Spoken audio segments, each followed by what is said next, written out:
So period 5 from 1844 to 1877 is really looking at the era of the Civil War. Chapter 13 is going to look at the events immediately prior to the Civil War, about a decade or so before the war breaks out, that helped to lead to the sectional divide and ultimately the Civil War itself. Chapter 14 will look at the Civil War, and Chapter 15 will look at the aftermath of the Civil War called Reconstruction. So just 3 chapters here, but all of them are going to be period 5, which is really all about the Civil War. So essential question 1 is, what were the major factors contributing to U.S. territorial expansion in the 1840s?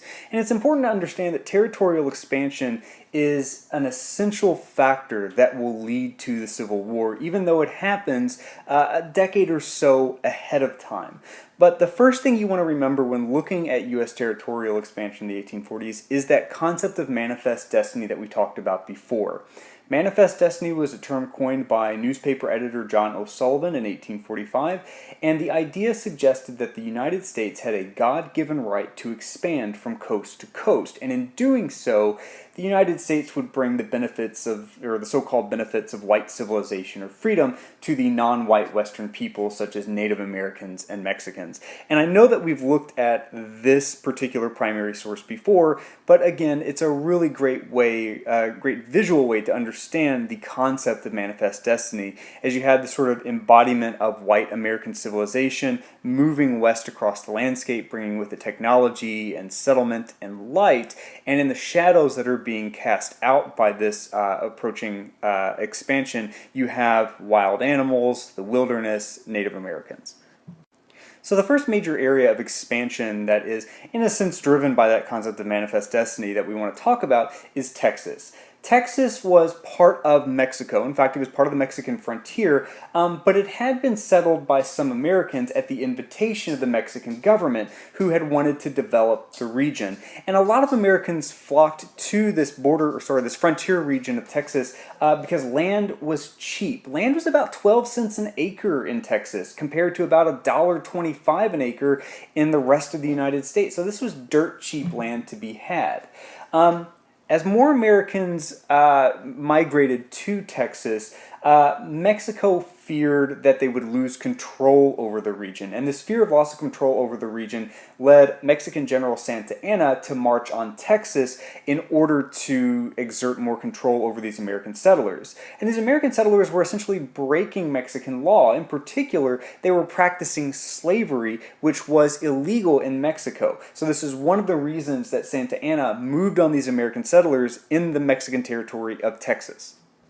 When the Mexican government under Santa Anna tried to re-exert control over this territory, Americans living there revolted, declared their independence from Mexico, but suffered a very major but very early defeat at the Battle of the Alamo in 1836. However, Americans will win the Battle of San Jacinto, and Santa Anna will then recognize Texan independence. And Texas really hoped that after they declared independence and had that recognized by Mexico, they really hoped that they would be annexed by the United States. But many presidents in a row actually avoided doing so because they feared the debate over extending slavery. We've already seen that the extension of slavery to the West was a major point of contention, and we know that just from the Missouri crisis alone back in 1820, this would present a similar situation that many presidents wanted to avoid. So as a result, Texas did not enter the Union or did not become part of the United States. It wasn't annexed until 1845, several years after they had gained their independence from Mexico. The next major area of expansion is going to be what is the modern-day American Southwest during the Mexican-American War, and this conflict really starts with the election of 1844, which was won by a Democrat named James K. Polk, who was an expansionist, and he wanted to push westward and take more territory, and during the election he called for the annexation of Texas. Polk will also, during the election, call for full control of Oregon Territory, which was a northwestern territory that was held jointly by both the United States and Britain. And a slogan that he came up with, or a slogan that became part of the campaign, was 54-40 or fight. It was the idea that the United States should be allowed to control Oregon all the way up to the 54th parallel so the entirety of the Oregon territory, or they would go to war with Britain over it. The U.S. and Britain, though, eventually reached a compromise that established a northern border of U.S.-controlled Oregon at the 49th parallel, as you can see here. So this expansionist Democrat Polk managed to annex Texas, take full control of at least half of the Oregon territory, and then he set his eyes on California. He offered to buy it from Mexico, but after Mexico would not sell California, James K. Polk moved the American army into disputed territory in Texas, which was claimed by both the United States and Mexico. This provoked a skirmish or a conflict there between the two militaries, and thus sparked a war with Mexico. Polk claimed that Mexico had, quote, shed blood upon American soil, end quote, even though that wasn't exactly true because that area was very much disputed and claimed by both sides. So this sparked the Mexican-American War, which lasted from 1846 to 1848. And this war was not necessarily a popular one, and actually had many notable critics. One such critic was transcendentalist author Henry David Thoreau, who wrote On Civil Disobedience in response to the war, and this called for nonviolent resistance to unjust laws, in this case, war with Mexico. And On Civil Disobedience will be an important American work and would inspire later American leaders like Martin Luther King Jr. to use nonviolent civil disobedience against what they saw as unjust laws. Another critic was a young congressman from Illinois named Abraham Lincoln, who issued the so-called spot resolutions in front of Congress. And what these resolutions called for was for the United States government to determine the exact spot where that conflict had happened, because he alleged that the war was actually illegal because we were not in American territory. So he wanted to know the exact spot this alleged American blood was shed on alleged American soil.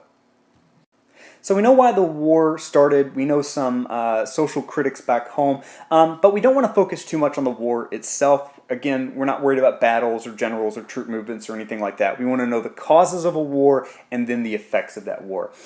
So when the war concludes, it is ended with the Treaty of Guadalupe Hidalgo, which is signed in 1848 after the United States wins the war.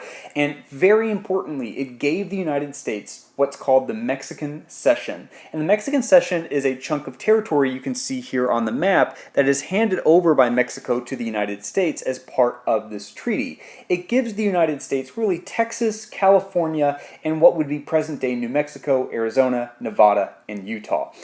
So this is an enormous addition to American territory and really kind of helps to wrap or sort of finish out what is the continental United States.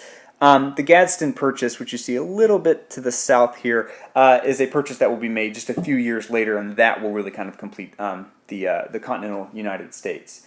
One thing to keep in mind about the Mexican Cession moving forward is that Mexicans and Native Americans who were living in this territory I don't want to say became American because they weren't recognized as citizens, but they found themselves in American territory suddenly overnight. And in future years, they're going to find themselves subject to unequal treatment under the law, including things that will very much resemble segregation in the post-Civil War South. But keep in mind, this is part of the racial tenets of Manifest Destiny that said that whites had the obligation to expand coast to coast and bring the benefits, quote-unquote, of their civilization to, quote-unquote, savage, childlike, non-white peoples. Finally, for this question, looking at American expansion, we don't want to forget about the California Gold Rush. The California Gold Rush started with a gold strike in California at a place called Sutter's Mill in 1848, and this led to a spike in migration to California and thus a rapidly rising population. California's population spikes because it's settled by Americans from back east, as well as foreigners like the Chinese who immigrated in large numbers in order to settle temporarily in California in order to make their fortune in gold and then theoretically to return home to China.